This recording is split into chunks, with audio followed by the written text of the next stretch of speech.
10 December বিশ্ব মানবাধিকার দিবস। এই মানবাধিকার দিবসে বিশ্বজুড়ে ফিলিস্তিন, কাশ্মীর, মায়ানমার ও সুদানে চলমান মানবাধিকার লঙ্ঘন আমাদের গভীরভাবে ভাবায়। গাজায় বর্বরতা থামেনি, নিহতের সংখ্যা 70,000 ছাড়িয়েছে। সুদানে যুদ্ধ ও দুর্ভিক্ষে 20,000-এর বেশি মানুষ নিহত এবং প্রায় 12 মিলিয়ন মানুষ বাস্তুচ্যুত হয়েছে। মানবাধিকার লঙ্ঘনের এই বৈশ্বিক চিত্রের মধ্যেই বাংলাদেশেও চলছে দীর্ঘদিনের গুম, খুন, বিচার বহির্ভূত হত্যা এবং দমন পীড়নের অন্ধকার অধ্যায়। গত 1 বছরে বিএনপির হাতে 2 শতাধিক মানুষ নিহত হয়েছে এবং প্রায় 70টি ধর্ষণের ঘটনা ঘটেছে। আদালত চত্বরসহ জনসম্মুখে প্রকাশ্য হত্যাকাণ্ড সংঘটিত হয়েছে। সংবিধানে স্বীকৃত মিছিল, মিটিংয়ে নিয়মিত হামলা চালানো হয়েছে। কোরআন তালিম ও সামাজিক কার্যক্রম পর্যন্ত আক্রমণের শিকার হয়েছে।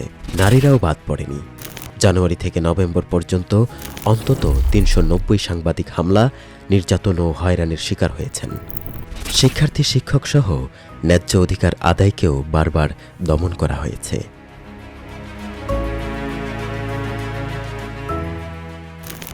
1977 সালে ঢাকা বিশ্ববিদ্যালয়ের কেন্দ্রীয় মসজিদ থেকে যাত্রা শুরু হওয়া ছাত্র শিবির 2009 সালের পর ইতিহাসের সবচেয়ে নৃশংস রাষ্ট্রীয় দমনপীড়নের মুখোমুখি হয়।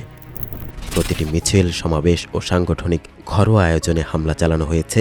মেস অফিসে পুলিশ 6,223টি, সন্ত্রাসীরা 2,524টি হামলা চালায়।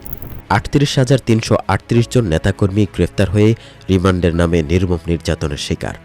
আওয়ামী আমলের 15.5 বছরে সহস্রাধিক আহত এবং পঙ্গুত্ববরণ, 103 জন শহীদ, মোট শহীদ সংখ্যা 234। অসংখ্য নেতাকর্মীকে গুম করে হত্যা করা হয়েছে। 7 জন জনশক্তি আজও গুম, যার কোনো সরকারি ব্যাখ্যা নেই।